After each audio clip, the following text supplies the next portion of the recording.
Fala pessoal, tudo bem? Sejam todos muito bem-vindos e bem-vindas ao podcast do portal Fisiortopedia. Eu sou o Leandro Fukuzawa. E eu sou o Rafael Cariscalard. E nós seremos os hosts desse canal. Esse canal tem como função ressignificar o papel do fisioterapeuta em tempos modernos, trazendo novidades toda segunda-feira sobre as temáticas de dor e fisioterapia musculoesquelética. Então seja muito bem-vindo e aproveite mais um episódio.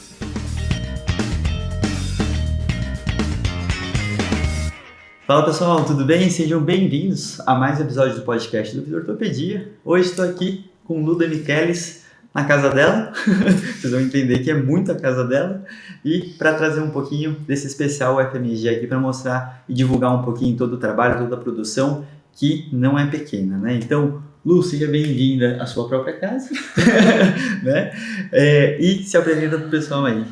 Obrigada, porque é muito bom te ter aqui pertinho da gente. Então, eu sou Luciana de Michelis Mendonça, sou nascida e criada aqui em Belo Horizonte. E como o Fuku disse, eu sou filha aqui da UFMG, né? Então, eu fiz a minha graduação toda aqui na UFMG, fiz a minha especialização em ortopedia e esportes também aqui, mestrado, doutorado também aqui, ambos com a supervisão do professor Sérgio Fonseca e com a orientação do professor Juliano Carino. Hoje, 2 colegas de departamento, né? Tenho esse luxo, né, de falar que sou colega de departamento dessas 2 pessoas incríveis. Então é isso, né? Tô aqui em casa, passei uma temporada em Diamantina, fiquei lá por 7 anos na UFVJM, mas desde o ano passado estou aqui, né, no departamento de fisioterapia da UFMG. Então muito bom. Seguimos no papo aí. Lu, uma das grandes referências aí que a gente tem na fisioterapia esportiva, né? Acho que uma das grandes representantes internacionais, que é a parte mais chique, né, Lu? Dá um trabalho. Exato. Em todas as línguas, né? Tava agora no WCPT, depois a gente vai ter um especial desse também. Mas a gente vai falar um pouquinho. Eu queria que você contasse um pouco de como foi toda a sua linha de pesquisa em relação ao esporte, né? Então, tua produção no mestrado e doutorado, se ela segue igual hoje, ou se ela foi evoluindo e, obviamente, amadurecendo, né? Então, assim, assim que eu formei, né, eu tive o desejo de ir para prática, para clínica, botar a mão na massa, entender um pouco melhor, né, do que esse universo da fisioterapia. E eu sempre quis especificamente a fisioterapia esportiva, né? Então, fiz o curso de fisioterapia já pensando em trabalhar no esporte. Durante a graduação algumas oportunidades surgiram, né? Então fiz estágio, por exemplo, no América Futebol Clube, né? Um clube aqui de Belo Horizonte, né? De futebol, hoje em dia na Série A. E tive oportunidades dentro do LAPREF, que é o Laboratório de Prevenção e Reabilitação de Lesões Esportivas, onde a gente fazia avaliação de equipes esportivas. Então sempre naquela perspectiva de geralmente ser aquela avaliação pré-temporada, para gerar um relatório com um foco muito em cima de prevenção de lesão. Então, o negócio começou aí, né? Porque a gente, sempre com supervisão do professor Sérgio e professor Anderson também, ambos eram coordenadores do laboratório na época, a gente começava também a entender as lacunas que tinham nesse processo, né? Assim, avaliativo em fisioterapia, com pouca evidência, né, em cima de parâmetros robustos, né, de avaliação, e também quando a gente falava de prevenção na época, né, eu formei em 2003, então 20 anos. Então naquela época era tudo ainda muito, o paradigma, né, da funcionalidade da nossa profissão estava engatinhando. Sim. Mas o professor Sérgio sempre com aquela visão também, né, para frente. Então, muitos dos meus anseios, assim, na clínica, depois de formada, e sendo fisioterapeuta de equipes esportivas, né, então tenho experiência no futebol, no vôlei, trabalhei aqui no Centro de Treinamento Esportivo também da UFMG, com atletismo, natação, judô, enfim. Já passei por várias modalidades. E todas elas têm esse ponto em comum, né, da dificuldade de parâmetros acurados em termos de avaliação, né, fora daquela avaliação ortopédica, médica, clássica, que a gente fazia no início da fisioterapia, né? Da gente tentar entender como quantificar força muscular, mobilidade, rigidez, função, né? Então, a gente começou muito assim nesse processo de se sentir incomodado com a falta, né, de método robusto, Porque o método robusto é que nos vai dar aquela informação, né? Que a gente olha para um número assim, acredita naquele valor. Que vai realmente mudar a direção do que a gente vai fazer. Exato, aquele parâmetro objetivo que te faz tomar a decisão, né? De uma forma segura. E outra história quando a gente fala de prevenção, né? Então, assim, a gente previne alguém que está em risco, né? Que tem uma maior probabilidade de lesão. Então, é algo que ainda existe, né? Vamos lá, né? Uma batalha em termos, assim, de evidência, porque muitas vezes, dependendo da modalidade esportiva ou do nível do atleta, você consegue identificar alguns parâmetros de risco que não são os mesmos quando você muda o contexto. Sim. Vai para o alto rendimento, outra modalidade. Então, a gente também, de certa forma, ainda está um pouco que engatinhando, talvez começando a andar, a dar os primeiros passos em termos de prevenção quando a gente olha para a evidência. Mas, então, isso sempre me norteou, não só clinicamente nas minhas angústias, e acaba que eu peguei isso para poder também desenvolver essa parte, né, minha de pesquisadora. Então, hoje em dia, né, assim, desde que eu me entendo por gente, né, nesse mundo de pesquisa, o que eu busco identificar são, assim, perfis de risco, né, relacionados à lesão e também entender quais intervenções conseguem, de fato, minimizar, né, a probabilidade, risco ou chance, enfim, de lesão. Então, acaba que minha linha de pesquisa está dentro de estudos do desempenho funcional humano, né, enfim, mas com essa perspectiva mais do esporte, de entender perfil de risco e de também identificar intervenções que conseguem efetivamente reduzir risco de lesão ou reduzir a severidade, né, dessa lesão. Perfeito. Uma das coisas que eu sempre converso com o espanhol, né, e a gente falou recentemente, eu acho que a área esportiva foi uma das que mais evoluiu cientificamente falando, né? Então, você mesmo falou que se formou, né, e aí tinha pouca coisa. A quantidade de produção e amadurecimento, ela, na minha opinião, foi muito robusta, foi muito grande, mas ainda com um distanciamento do colocar na prática. Né? E eu acho que os movimentos atuais que a SONAF tem feito, que vocês têm feito, a representação que você é lá fora, faz com que isso aproxime, né? Como recentemente dei uma aula, até citei um paper teu, que foi aquele da tendinopatia patelar, lá no Minas, do pessoal do vôlei. Sim. Um estudo extremamente bonito, né? E ver que tem 1 ano de acompanhamento, 1 ano de intervenção. São poucos lugares que têm esse tempo de aproximar e fazer algo tão concreto, né? Sim. Eu queria entender se você também sente essa evolução muito grande, né, da ciência e esse afastamento ainda um pouco da prática. Como você vê que está a evidência científica e a prática quando a gente fala de ciência da prevenção e da esportiva no geral? Acaba que isso que você falou é fato, né? Assim, em termos de evidência em cima de prevenção, a área esportiva, né? Nem falando só de fisioterapia, né? Mas medicina também, enfim, ela talvez tenha dado um passo à frente, né? Em relação a outras áreas. Pelo menos na fisioterapia eu acho que isso é bem claro, né? Quando a gente compara, por exemplo, a traumática ortopédica, né, a pediatria, a gente consegue enxergar que no esporte a gente consegue uma grandeza, encontrar, né, uma robustez alguma grande. evidência, né, que nos direciona.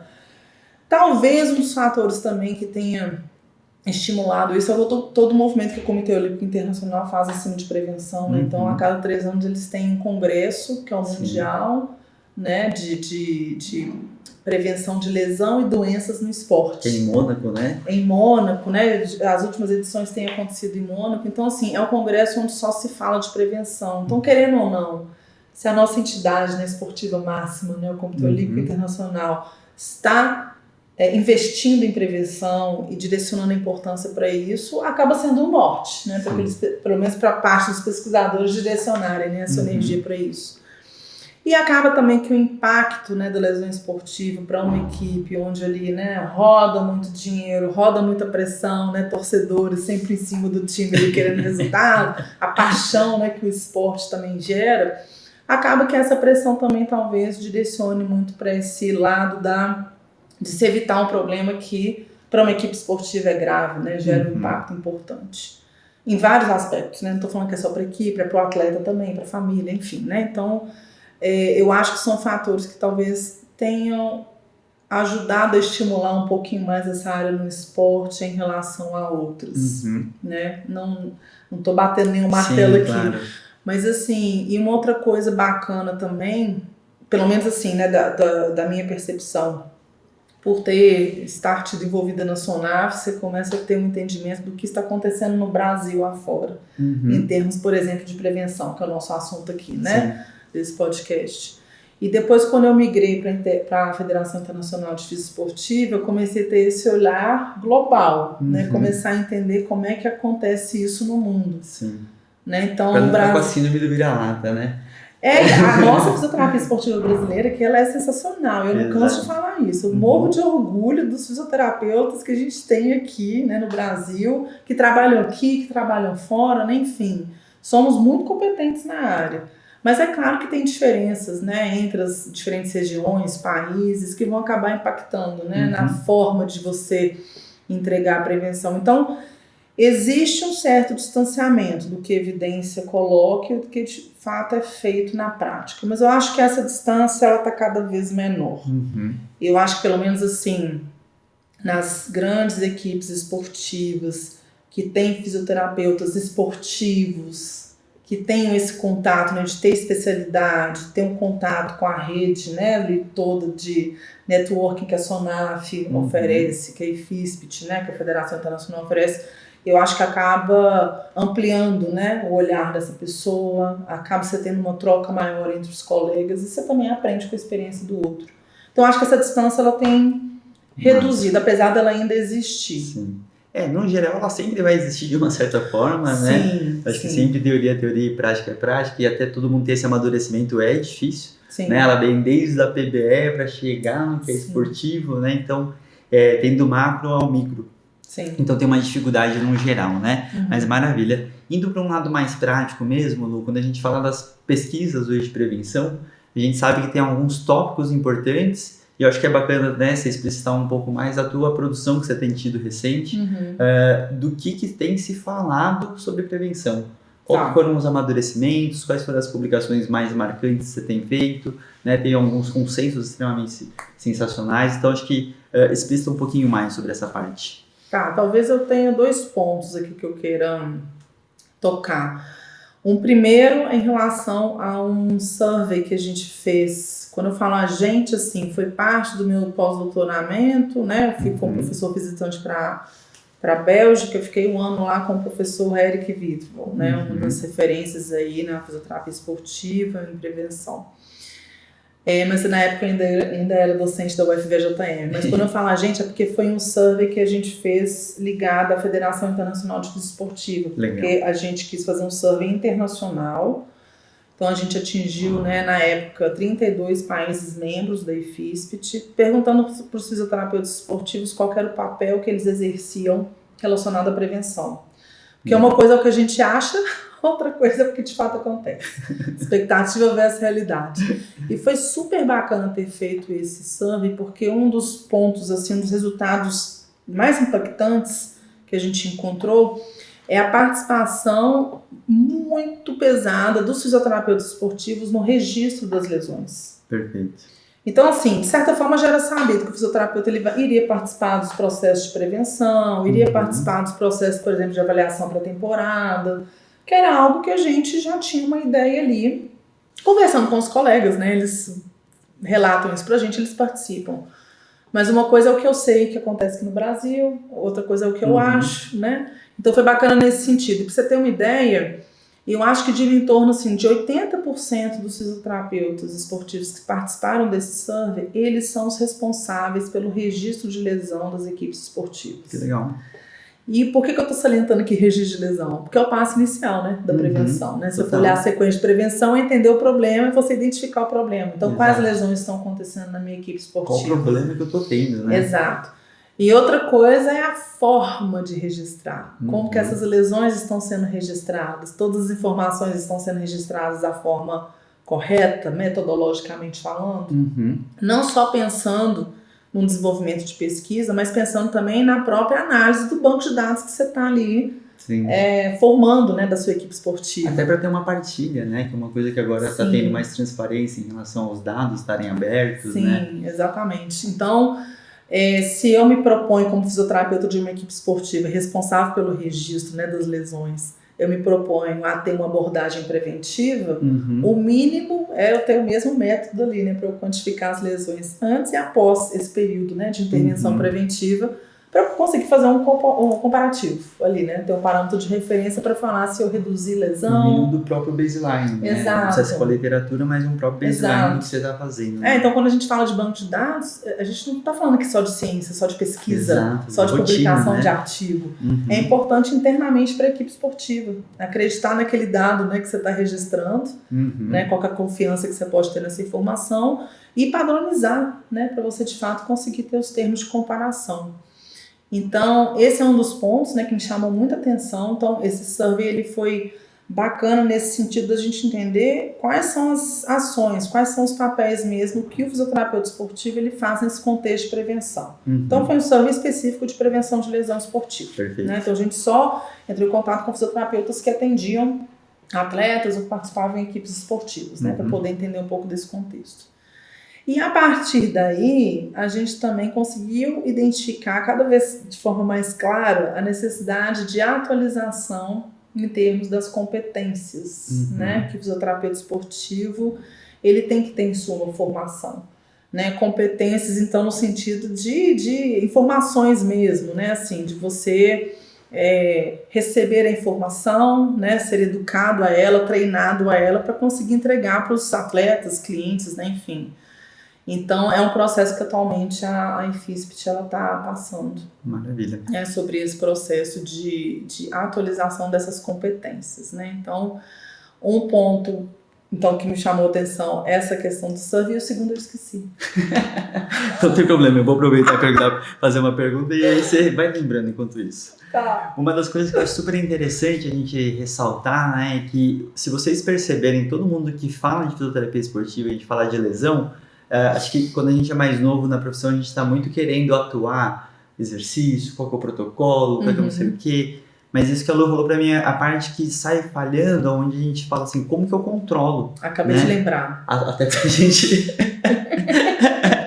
que tem a ver com o que você vai perguntar que eu tô sentindo aqui, você me ajudou. Que aí tem um pouco desse processo, né, de saber como que você mostra que seu serviço está fazendo diferença, independente se aquilo vai virar pesquisa ou não, né? Então, o fisioterapeuta, acho que ele está tão preocupado com essa política, essa coisa do campo, como que eu faço, põe a mão aqui, ali, e ele esquece de uma coisa básica que na faculdade acho que é pouco estimulada, né? Como que eu gerencio, desde um consultório, desde uma questão à beira-campo, o que está acontecendo, para saber se as suas ações, se você não está trabalhando extra desnecessariamente, sim, ou se você está realmente fazendo o melhor que você pode e está gerando impactos positivos a cada tempo, porque aí não tem como o treinador, quem te paga, reclamar do seu serviço. Você está mostrando que, consequentemente, está tendo redução de danos, está tendo repercussão a mais, menos, e a gente sabe como que isso gera repercussão negativa, até midiática, quando o departamento médico está muito cheio, né? Sim. Então, às vezes, a gente deixa tanto isso também na mão do médico,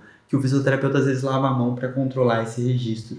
Então, acho que isso é importante, né? Mas, por favor, fique à vontade. Então, vamos lá. Você me ajudar a organizar tudo que eu tô querendo falar, que eu falo, né? Você conhece. Então, a pessoa gosta de falar. Então, uma questão, isso aí do registro, tá? Que tem a ver com o gancho que você puxou. Outra coisa é a gestão do tempo. Perfeito. Que é uma das coisas que eu ia comentar na pergunta anterior, né? Então, e aí um terceiro ponto que tem a ver, né, com o que você está entregando ali, né, em cima do objetivo que você traçou. Só para ficar mais claro, você me perguntou na pergunta anterior do distanciamento, né, da pesquisa e prática em relação à prevenção. Isso. E um dos pontos que gera muita discussão entre clínicos, entre pesquisadores na prevenção, é aquela ideia do programa de prevenção global versus o específico, o individualizado, né? Que era o que eu queria ter lembrado antes. Então, esse é um ponto de discussão. Eu acho que a gente ainda vai continuar tendo discussão, porque a gente ainda está explorando essa questão em termos de evidência. Porque se a gente pegar na perspectiva de saúde pública, né, então a vacina, que é igual para todo mundo, sim, é a mesma, não tem que avaliar a pessoa para saber se ela vai receber a vacina. Né? Claro que tem as contraindicações, né, ali, mas é para todo mundo. Exato. Então, o programa de prevenção, que é tipo a pílula, né, a vacina, que é igual para todo mundo, tipo o FIFA 11+. Perfeito. que é o programa de prevenção, né, desenvolvido pela FIFA, específico para o futebol, mas que a gente tem evidência, inclusive, com efetividade em outras modalidades, né? Tudo bem, ali eu não avalio o atleta para saber o que ele precisa. Você precisa de fortalecer glúteo, você precisa de trabalhar core, você precisa de melhorar a DM de dorsiflexão. Todo mundo faz tudo. Então ali é a vacina. Tem o seu efeito, o seu benefício? Tem. E tá claro isso. Só que tem um teto. Né? Ele não é bom para todo mundo. Se você é fisioterapeuta lá do Cristiano Ronaldo, você quer melhorar o desempenho dele, você vai avaliar o Cristiano Ronaldo. Eu vou avaliar o Cristiano Ronaldo para entender especificamente qual parâmetro que ele precisa. Né? Qual então não é a é individualidade, né? não é que eu não vou fazer o FIFA 11 mais. Ele pode utilizar na rotina de aquecimento dele junto com a equipe, não tem problema. Mas eu vou tentar também ser específica. Então, assim, tem evidência para prevenção nessa perspectiva mais global, surtindo efeito? Sim, tem. Mas quando você olha as publicações, é mais relacionado aos atletas jovens. Né? Então, não estou falando de atletas de elite. Quando você vai para elite, o que a evidência tem mostrado é um efeito interessante em cima de exercícios preventivos, né, ou programas de prevenção mais específicos, que eles chamam dos tailored programs, né? Então, os programas mais individualizados. E aí, quando a gente começa essa conversa, talvez os fisioterapeutas esportivos que trabalham em equipe esportiva comecem a se contorcer porque pensa no tempo. Eu não vou ter tempo, Luciana, sua louca, de ficar lá, atleta por atleta, tal. Não estou falando que você vai ter que gastar o triplo, o quádruplo do tempo que você já gasta com prevenção. A questão é, se você gasta um tempo ali da sua rotina para fazer uma avaliação pré-temporada, por exemplo, onde você tem informações específicas de cada um dos seus atletas, a ideia seria você separar esse grupo, esse grande grupo, em pequenos grupos, em subgrupos, né? Então eu vou ter aqueles atletas que no parâmetro, por exemplo, de mobilidade, né, de tornozelo, força muscular e core, eles estão ok, eles vão só manter. Então vão trabalhar junto com preparação física mais do que com você, fisioterapeuta, né? Então não estou adicionando nada ao seu tempo. Mas vai ter aquele atleta que vai precisar da sua mão ali para ajudar a ganhar uma DM de dorso, que vai precisar da sua mão ali para fazer um ajuste na rigidez de quadril, né? Ou trabalho específico ali funcional para o glúteo entrar mais naquela tarefa, naquela angulação de agachamento que você precisa para a tarefa esportiva, que às vezes precisa do nosso olhar, da nossa presença ali, da nossa supervisão, junto à preparação física, né? Todo mundo trabalhando junto, para você conseguir esse resultado, né? Mais específico. Então, a gestão do tempo, que seria o segundo assunto, ela tem a ver com isso também. Eu entendo o desafio, né? Inclusive, no survey, né, que a gente fez, a gente perguntou sobre barreiras também, relacionadas a barreira que te impede a fazer a fazer a prevenção, né? Seja, por exemplo, barreiras para registrar a lesão, barreiras para planejar e organizar o programa de prevenção, barreiras para implementar um programa de prevenção, a gente perguntou. E de forma recorrente, falta de tempo do fisioterapeuta e do atleta vinham sempre nas respostas, independente de qual fase da prevenção, entendeu? Desde o registro de lesão até o final. Então, falta de tempo, gente, é algo que está todo mundo reclamando e falando sobre, né? Sim. O tempo é algo precioso.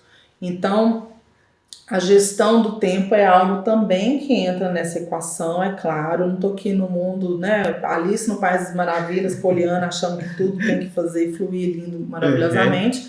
Mas, pelo menos assim, tentar administrar o seu tempo com as suas prioridades, né? E se eu tenho um atleta ali de elite, que é o personagem ali talvez central, às vezes eu tenho ali 2 ou 3 jogadores que se a equipe perder, quase que desmonta ela toda. Você tem que ter um olhar especial. Você saber para quem que você vai concentrar aquele pouco tempo que você teria a mais. E em qual ponto da temporada, dependendo se esse atleta está voltando de lesão, se não está. Então, assim, são vários fatores para tomar essa decisão. Então, eu poderia dar vários exemplos aqui. Mas eu entendo o desafio, mas a gente sempre tem que querer ser o melhor. Essa resposta é muito bacana, Luiz, e ela me leva para uma outra situação que eu não sei se vocês perguntaram, porque eu acho que para acontecer isso da forma que a gente está falando, mais do que só tempo, é a questão do planejamento de curto, médio e longo prazo, né? Então, o fisioterapeuta, ele tem que saber que dentro de todos esses processos que ele vai ter que elaborar, ele tem que entender que a literatura já vai trazer algumas coisas prontas, onde é o ponto de partida dele, porque não tem como você chegar num clube e você já conhecer o clube, né? Aí você já está partindo de um pressuposto que já é inadequado, né? Então você precisa conseguir chegar, entender, para depois você começar a entender o que fazer de forma individualizada. Então vamos pensar, né, exemplificando, colocando uma prática. Entrou num clube, você já tem um protocolo como o FIFA 11 Plus, você já sabe que você pode utilizar aquilo que ele tem uma certa efetividade. Sim. Bacana. Conforme você vai conseguindo ter registros e vai entendendo cada vez melhor, o seu planejamento vai ficando cada vez mais afunilado. Sim. Para você conseguir mostrar uma continuidade do seu trabalho. Porque eu acho que na hora que a gente fala de prevenção, prevenção não é ausência de lesão, né? Porque nunca você vai conseguir zerar. Sim. Então, quando eu conheci o fluxograma lá do Van Merlen, ele teve muito essa questão do tipo, é um trabalho para sempre. Sim. Ponto. E um trabalho que envolve pessoas. Você não Exato. consegue fazer prevenção sozinho, né, nos seus atletas. Então, se você não tem essa maturidade de entender que é um trabalho contínuo, com sempre pequenos ajustes, que a temporada vai trazer particularidade, a pré-temporada vai trazer outras, e qual que é o ciclo anual, né? E que vai rodar jogadores também, cada vez mais se roda, né? Sim. Você não consegue normalizar nunca o que está acontecendo e você sempre acha que está tendo muito problema. Sim. E aí, se você não consegue mostrar para a pessoa, pro técnico, pro diretor, que aquilo está numa normalidade, você não consegue também impactar de uma forma positiva, né? Vocês chegaram a perguntar alguma coisa relacionada a esse planejamento mais macro, mais estratégico? Não. A gente não perguntou porque também dos fatores limitantes para o número de respondentes de qualquer survey é a extensão desse survey, né? E aí então tem que ser algo né? relativamente curto, mas que englobe pelo menos o principal ali que você quer perguntar. Exato. Mas isso que você está falando tem muito a ver com a questão de registro, que é um ponto que você trouxe lá atrás, e com você mostrar resultado, né? Então, a mesma perspectiva da reabilitação, né? Se você se coloca no papel de paciente, você quer ver o profissional falando para você assim, eu acho que você melhorou. Ou você quer que ele te mostre um gráfico mostrando a sua evolução, e tá ali uma informação objetiva, robusta, mostrando a sua evolução. Eu prefiro o segundo profissional, acho que a maioria de nós preferimos, né? Sim. Mostra mais seriedade, mostra mais cuidado, respeito, inclusive, né? Com o seu cliente. Então, na prevenção é a mesma coisa, né? Claro que, assim, vai ter temporada, talvez quando você chega ali, fisioterapeuta numa equipe esportiva, você ainda está conhecendo os profissionais que você vai trabalhar junto, conhecer os atletas, talvez você não consiga fazer nem 80% do que você planejou. Mas, como você bem disse, em uma temporada você faz o que é possível, na outra você adiciona o que for possível. Exato. E por aí vai. Um ponto importante que tem a ver com as informações registradas, banco de dados e troca de informações, que infelizmente aqui no Brasil ainda não acontece muito, mas se for pegar, por exemplo, tem pesquisadores na Europa que conseguem trabalhar os dados da UEFA, né, de equipes da UEFA, e é super bacana os artigos, né? Se a gente conseguisse fazer isso aqui no Brasil ia ser maravilhoso, né? Então aquele resultado, por exemplo, que muita gente usa em aula, que estiramento de discos surais aumenta a incidência cada temporada em 4%, aquilo só foi possível porque acompanhou-se todos os times da UEFA, todos abertos, entregando seus dados. Mas, né, fechando parênteses, né, então assim, o treinamento da equipe, você entender o que é possível você fazer sozinho, o que você precisa da ajuda do outro e até uma ajuda externa, eu acho que é importante. É uma análise que tem que ser feita, inclusive, a curto, médio e longo prazo. Sim, perfeito. Né? Então, você não vai conseguir sozinho avaliar em um tempo, né, bacana 50 atletas, 100 atletas. Então, lá no Minas Tênis Clube, a Natália lidava com 1000 atletas. E os nossos coletas de mestrado e doutorado, tanto meu quanto dela, foram lá em cima de dados, né, do Minas Tênis Clube, do SADA, né, do Mackenzie, enfim. Então, as equipes esportivas, elas têm um período restrito ali, né, de avaliação, porque tem que começar a treinar, né, para lidar com os jogos aí da temporada. Então, o fator tempo é importante, mas você tem que também ter a inteligência de assumir que você não vai conseguir fazer sozinho e recrutar uma equipe. Então, no primeiro momento, você vai ter que gastar uma energia treinando essa equipe. Talvez no segundo momento você gaste menos energia para isso, mas a equipe está rodando ali e você está direcionando seu tempo para outra coisa. Você não vai estar deixando de fazer um trabalho registrando informações, e esse registro que vai ser importante para você depois mostrar os resultados para os gerentes dessa equipe, né, para os seus chefes, para mostrar não só a importância do seu trabalho, mas a importância de tudo que está sendo feito com a equipe esportiva, todos ali juntos, engajados, cumprindo os objetivos que vocês traçaram lá, né, no início. Então, numa perspectiva de prevenção de lesão, você quer que chegar no final da temporada e mostrar, né, que eu tive uma redução da incidência de lesão, talvez isso aconteça, talvez não.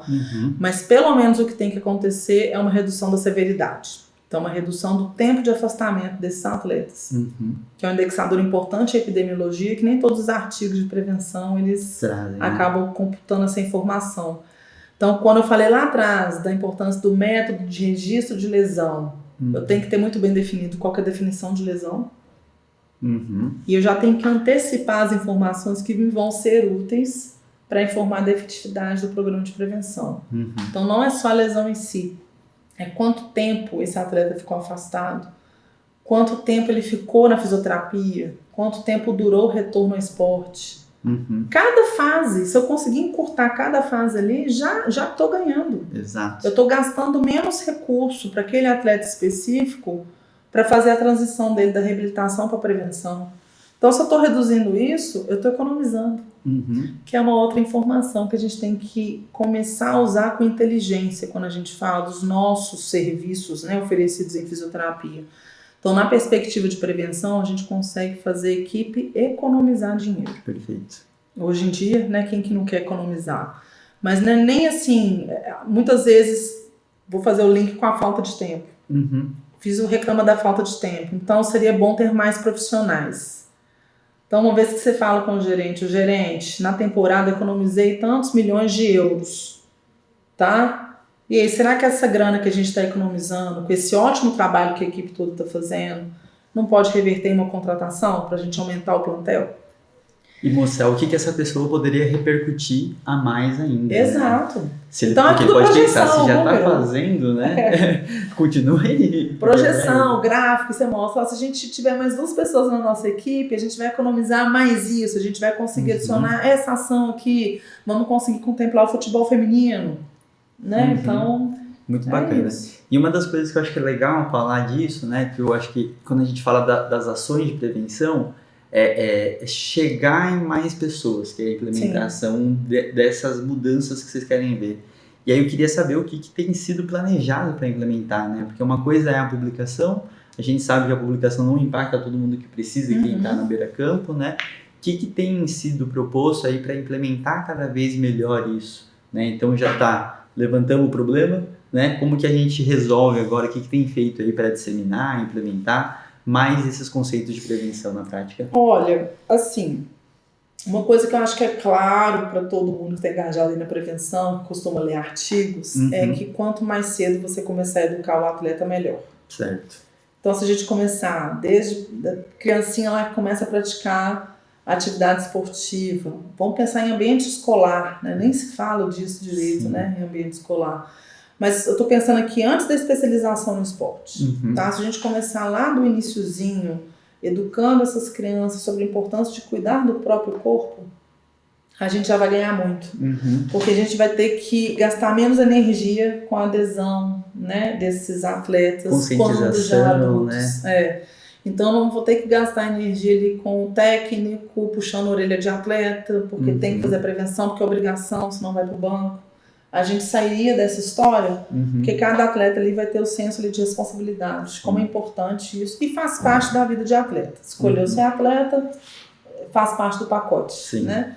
Aqui no Brasil, o Fulco, eu desconheço ações específicas em relação a isso, eu posso estar completamente errado, tá? Eu não estou mais tão por dentro do que está acontecendo na SONAF, nem, enfim, eu consigo falar de uma perspectiva mais global. Então, eu sei que em alguns países a prevenção de lesão, ela não está só, por exemplo, no Ministério da Saúde, ela está também no Ministério da Educação. Via Ministério da Educação, você faz uma rede de contato com todas as escolas, e no ambiente escolar, Então vamos Que pensar bacana. aqui, né? Na educação física, Uhum. você teria já uma educação também nesse sentido. Então vamos fazer esse exercício aqui de aquecimento antes da queimada, Uhum. né? Que a gente jogava muito na Sim. época da educação física. Antes da queimada, vamos fazer esse aquecimento assim. Por que está fazendo esse aquecimento? Por causa disso, disso, Que disso. legal, que legal. Então eu sei que na Polônia é assim, por exemplo. É mesmo? Né? Encontrei a gente teve uma sessão no Congresso Mundial de Fisioterapia sobre prevenção, implementação, e uma das palestrantes era da Polônia. Ela me explicou toda essa rede. Que legal. Então, por exemplo, eu só consigo entrar numa escola na Polônia para falar de prevenção se o Ministério da Educação me autorizar. Então, tem que ter um projeto, Uhum. né, nacional aprovado. Que legal. Eu não sei como seria isso aqui no Brasil. Ela até me perguntou. Eu acredito que não tenha isso, que talvez seja algo mais relacionado à Secretaria de Educação, né, de cada município. Eu não sei, Sim. tá?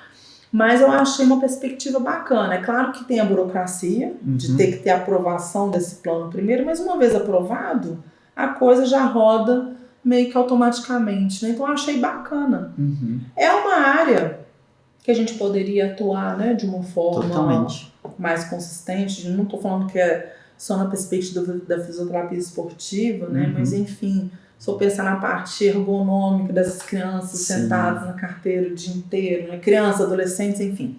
Então a gente podia ficar aqui o resto da semana falando só disso, de várias né? rotinas diferentes Mas que poderiam ser assim, implementadas. é fato que a literatura indica a importância da educação, Uhum. né? Para a prevenção, para você aumentar a adesão desses atletas, e que quanto mais cedo, melhor. Uhum. Mas efetivamente aqui no Brasil eu desconheço ações específicas em relação a isso. Pensando no ambiente escolar. Sim, claro. Entendeu? Não, mas eu acho que isso é totalmente pertinente, porque quando a gente fala de fisioterapia esportiva, sair do alto rendimento é essencial, né? Sim. É o que brilha o olho de todo mundo, mas a gente tem que lembrar que a gente é um dos melhores promotores de saúde. O fisioterapeuta como profissional de saúde, ele é um promotor de saúde. Sim. E pensar nessa perspectiva e sair do fisioterapeuta que está na rotina clínica é a expansão da nossa profissão. Né? Estar atuando em mais camadas, em expandir uma atuação, porque imagina o fisioterapeuta tomando decisão dentro da cidade, o que está sendo ensinado, lecionado, ele está penetrado lá dentro para conseguir atuar de uma forma mais direta que impacte a cidade. Sim. Né? E é o que você falou, né? Eu acho que o Brasil tem muitas particularidades por cidade. Uma ação de um estado X vai funcionar diferente para outros, né? E eu sei, como até com o Anderson, eu sei que tem muitos fisioterapeutas que estão envolvidos em menores cidades que têm total essa capacidade de talvez chegar numa tarefa dessa, né? Sim. Então isso é extremamente importante. E para a gente ir meio para o final aqui, a gente falar de perspectivas futuras, falar um pouquinho da fisioterapia esportiva, né? Já que você está dentro da IFISPT, o que são as novas propostas, né? Você falou que tem uma atualização de competências, para que direção que está indo aí para essa evolução da fisioterapia esportiva? Isso, né? Então, a gente lá na Federação Internacional, a gente sempre... É claro que isso vai amadurecendo, né? Com o tempo de existência de qualquer entidade. Mas a gente está amadurecendo de forma bem forte a questão da equidade, inclusão, diversidade, né, dentro da IFISPT. Então, a IFISPT, se você for no site dela, você vai encontrar um link lá de competências, né, que é o que eu comentei mais cedo, né? Quais são as habilidades, né, as competências, as informações, o treinamento que o fisioterapeuta esportivo tem que ter ao longo da carreira para chegar no alto nível. É evolução natural de qualquer profissão, né? Você quer sempre ser melhor hoje do que você foi ontem, né? Então, existe já essas informações organizadas lá na IFISPT e isso começou, né, ela foi formalizada, se não me engano, em 2012. Então já tem 10 anos, né, que isso aí foi feito. Então a gente hoje em dia está desenvolvendo um consenso para atualização dessas competências. Legal. E é claro que nessa atualização a gente tem que considerar as diferenças regionais, né, que acontecem no mundo afora. E foi, inclusive, bacana a experiência do survey para a gente poder identificar isso, né? Ver como que a coisa... Às vezes a gente acha que vai funcionar de um jeito, é completamente outro. Exato. Né?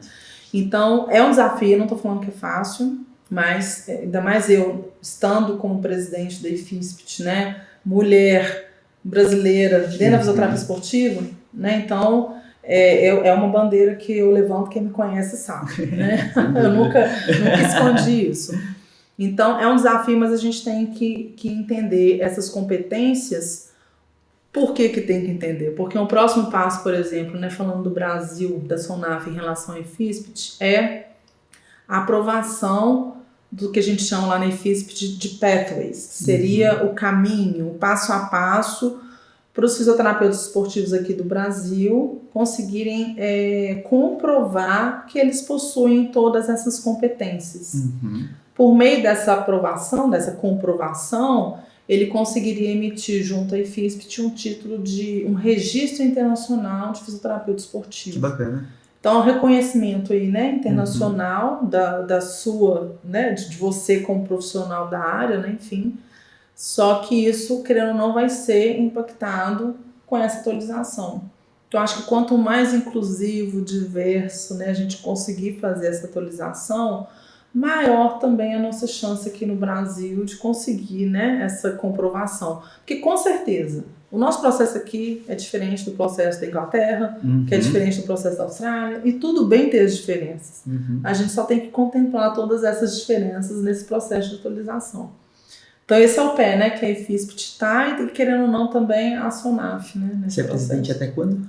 Até 2025. Então, muito bom. Então ainda tem tempo para trabalhar. Tem tempo, Vamos ver se consegue fechar isso, né, até o final da presidência. Espero que sim. Sem dúvida. Lu, muito obrigado pelo papo. Acho que foi sensacional saber muito desses bastidores, né? Porque a gente sabe que quando sair lá na frente, muito trabalho foi feito, né? Sim. E às vezes ele nem é demonstrado como precisa, né? Ter a grandiosidade. Então, acho que quando a gente vai acompanhando, a gente cria uma ansiedade junto para entender, né, tudo que foi feito.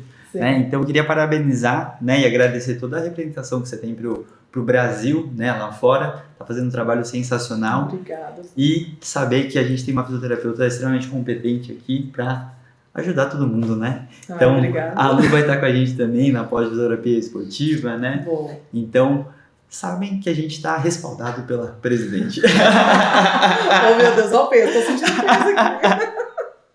Bom, acho que é isso. Se quiser alguma palavra final, fica à vontade. Não, só agradecer sempre, né? É muito bom trocar ideias com pessoas, né?